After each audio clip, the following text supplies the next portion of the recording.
نبی ہے، نبی الانبیاء ان کا لقب، خاتم پیغمبراں فخر عرب، خاتم النبی۔ الحمدللہ رب العالمین والصلاة والسلام علی خاتم النبیین، اما بعد فاعوذ باللہ من الشیطان الرجیم، بسم اللہ الرحمن الرحیم۔ الصلاة والسلام علیکہ یا رسول اللہ وعلی آلکہ واصحابکہ یا حبیب اللہ، الصلاة والسلام علیکہ یا نبی اللہ وعلی آلکہ واصحابکہ یا نور اللہ۔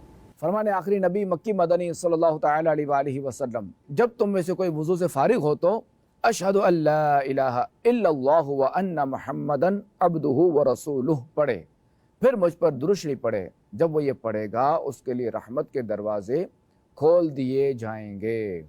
صلو علی الحبیب صلی اللہ علیہ محمد صلی اللہ علیہ وآلہ وسلم۔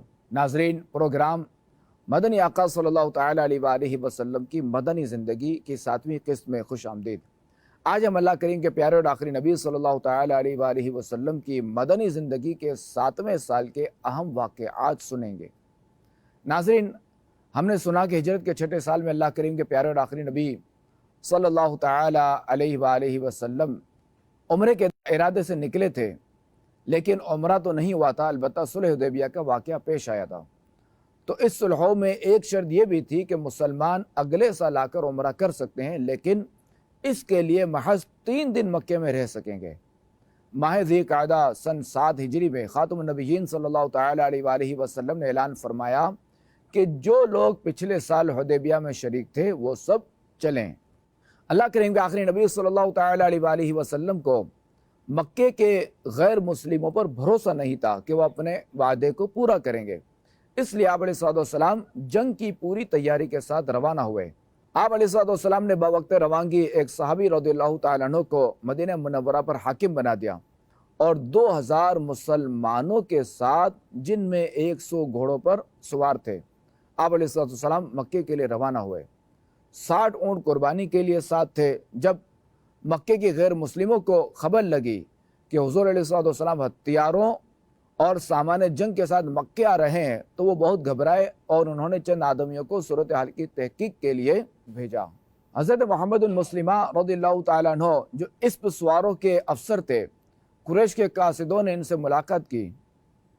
انہوں نے اطمینان دلایا کہ نبی کریم صلی اللہ تعالیٰ علیہ وآلہ وسلم صلح نامہ کی شرط کے مطابق بغیر ہتھیار کے مکے میں داخل ہوں گے۔ یہ سن کر قریش کے غیر مسلم مطمئن ہو گئے۔ چنانچہ خاتم النبیین صلی اللہ تعالی علیہ وآلہ وسلم جب ایک ایسے مقام پر پہنچے جو مکہ مکرمہ سے 8 میل کے فاصلے پر دور ہے، تو تمام ہتھیار اس جگہ رکھ دیے اور حضرت بشیر بن سعد رضی اللہ تعالیٰ عنہ کی ماتحتی میں چند صحابہ کرام علیہم رضوان کو ان ہتھیاروں کی حفاظت کے لیے متعین فرما دیا اور اپنے ساتھ ایک تلوار کے سوا کوئی ہتھیار نہیں رکھا، اور صحابہ کرام علیہم رضوان کے مجمع کے ساتھ لبیک پڑھتے ہوئے حرم کی طرف بڑھے۔ جب مکے میں داخل ہونے لگے تو دربار نبوت کے شاعر حضرت عبداللہ بن رواحہ رضی اللہ تعالیٰ عنہ اونٹ کی مہار تھامے آگے آگے رجز کے یہ اشعار جوش و خروش کے ساتھ بلند آواز سے پڑھتے جاتے تھے۔ خلو بن الکفار عن سبیلہ اليوم نضربکم علی تنزیلہ، اے غیر مسلموں کی اولاد، سامنے سے ہٹ جاؤ، آج جو تم نے اترنے سے روکا تو ہم تلوار چلائیں گے، ہم تلوار کا ایسا وار کریں گے جو سر کو اس کی خوابگاہ سے الگ کر دے اور دوست کی یاد اس کے دوست کے دل سے بھلا دے۔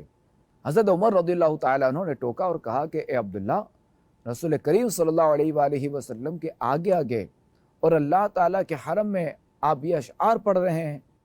تو خاتم النبیین صلی اللہ علیہ وآلہ وسلم نے فرمایا کہ اے عمر، ان کو چھوڑ دو، یہ اشعار غیر مسلموں کے حق میں تیروں سے بڑھ کر ہیں۔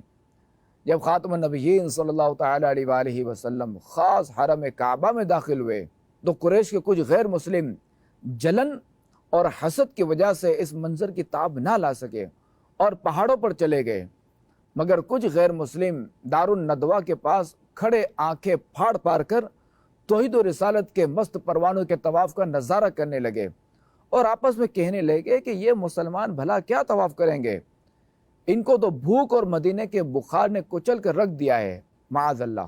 خاتم النبیین صلی اللہ علیہ وآلہ وسلم نے مسجد حرام میں پہنچ کر استوا کر لیا، یعنی چادر اس طرح اوڑھ لی کہ آپ علیہ السلام کا دہنا یعنی سیدھا کندھا مبارک اور بازو کھل گیا، اور آپ علیہ السلام نے فرمایا کہ اللہ اس پر اپنی رحمت نازل فرمائے جو ان غیر مسلموں کے سامنے اپنی طاقت کا اظہار کرے۔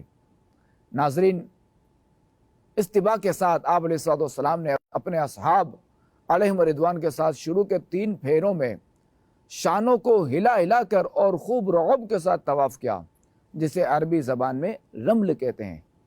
چنانچہ یہ سنت آج تک باقی ہے اور تا قیام قیامت باقی رہے گی کہ ہر وہ طواف کے جس کے بعد سعی ہو، اس طواف کعبہ کو کرنے والا شروع طواف کے 3 پھیروں میں رمل کرتا ہے۔ 3 دن کے بعد مکے کے غیر مسلموں کے چند سردار حضرت علی رضی اللہ تعالیٰ عنہ کے پاس آئے اور کہا کہ شرط پوری ہو چکی، اب آپ لوگ مکے سے نکل جائیں۔ حضرت علی رضی اللہ تعالیٰ عنہ نے بارگاہ نبوت میں غیر مسلموں کا پیغام سنایا تو آپ علیہ السلام اسی وقت مکہ مکرمہ سے روانہ ہو گئے۔ چلتے وقت حضرت حمزہ رضی اللہ تعالیٰ عنہ کی ایک چھوٹی صاحبزادی جن کا نام امامہ تھا، خاتم النبیین صلی اللہ تعالیٰ علیہ وآلہ وسلم کو چچا چچا کہتی ہوئی دوڑی آئیں۔ خاتم النبیین صلی اللہ علیہ وآلہ وسلم کے چچا حضرت حمزہ رضی اللہ تعالیٰ عنہ جنگ احد میں شہید ہو چکے تھے۔ ان کی یہ یتیم چھوٹی بچی مکے میں رہ گئی تھیں۔ جس وقت یہ بچی آپ علیہ السلام کو پکارتی ہوئی دوڑی آئیں تو آپ علیہ السلام کو اپنے شہید چچا جان کی اس یادگار کو دیکھ کر پیار آ گیا۔ اس بچی نے آپ علیہ السلام کو بھائی جان کہنے کے بجائے چچا جان اس رشتے سے کہا کہ آپ علیہ السلام حضرت حمزہ رضی اللہ تعالیٰ عنہ کے رضائی بھائی ہیں، کیونکہ آپ علیہ السلام نے اور حضرت حمزہ رضی اللہ تعالیٰ عنہ نے حضرت ثویبہ رضی اللہ تعالیٰ عنہ کا دودھ پیا تھا۔ جب یہ صاحبزادی قریب آئی تو حضرت علی رضی اللہ تعالیٰ عنہ نے آگے بڑھ کر ان کو اپنی گود میں اٹھا لیا، اور اب ان کی پرورش کے لیے 3 دعوے دار کھڑے ہو گئے۔ حضرت علی رضی اللہ تعالیٰ عنہ نے یہ کہا کہ یا رسول اللہ صلی اللہ علیہ وآلہ وسلم، یہ میری چچا زاد بہن ہے اور میں نے اس کو سب سے پہلے اپنی گود میں اٹھا لیا ہے، اس لیے مجھے اس کی پرورش کا حق ملنا چاہیے۔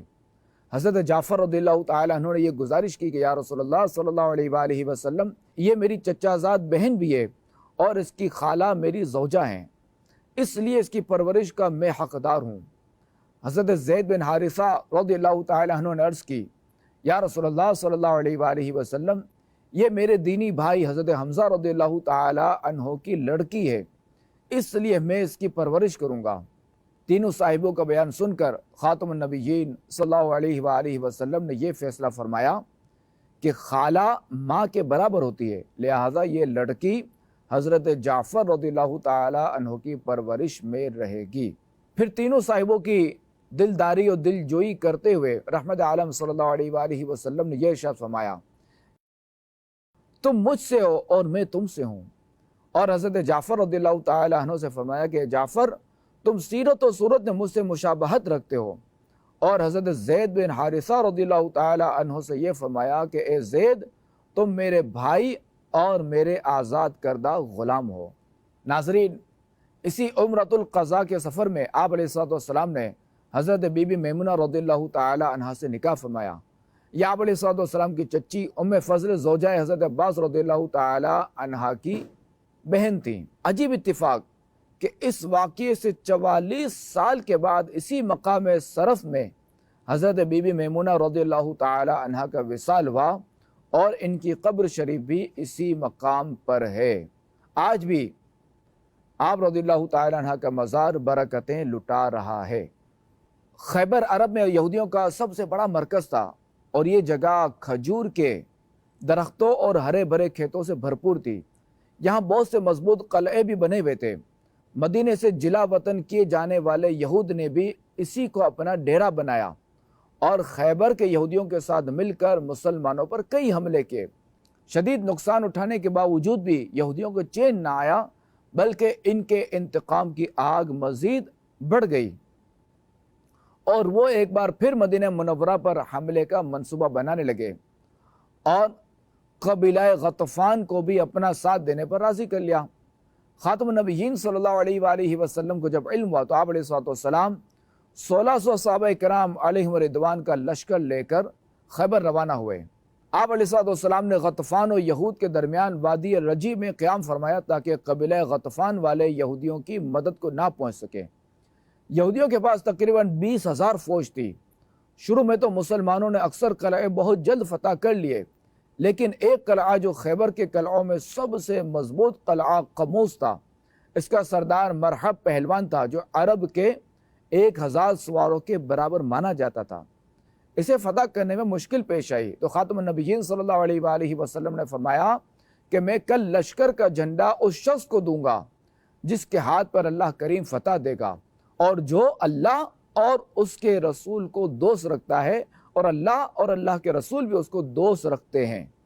صحابہ کرام علیہم رضوان نے یہ رات انتظار و بے قراری میں گزاری۔ صبح ارشاد ہوا کہ علی کہاں ہیں؟ عرض کی گئی کہ ان کی آنکھوں میں آشوب ہے۔ جب وہ حاضر خدمت ہوئے تو آپ علیہ السلام نے اپنا لعاب دہن مبارک یعنی تھوک مبارک ان کی آنکھوں میں ڈالا اور دعا کی تو فوراً آرام ہو گیا اور جھنڈا انہیں عنایت ہوا۔ اب دشمن کی طرف سے سب سے پہلے مرحب کا بھائی حارث نکلا جو بہت بہادر اور مشہور تھا، لیکن حضرت علی کرم اللہ تعالی وجہ الکریم کے ہاتھ سے قتل ہوا۔ تو خود مرحب بڑے تم تراک سے نکلا، اس کو بھی حضرت علی رضی اللہ تعالی عنہ نے قتل کیا۔ مرحب کے بعد یاسر نکلا، اسے حضرت زبیر رضی اللہ تعالی عنہ نے قتل کیا۔ اس طرح یہ محکم قلعہ بھی فتح ہو گیا۔ قموس کے بعد باقی قلعے جلدی فتح ہو گئے۔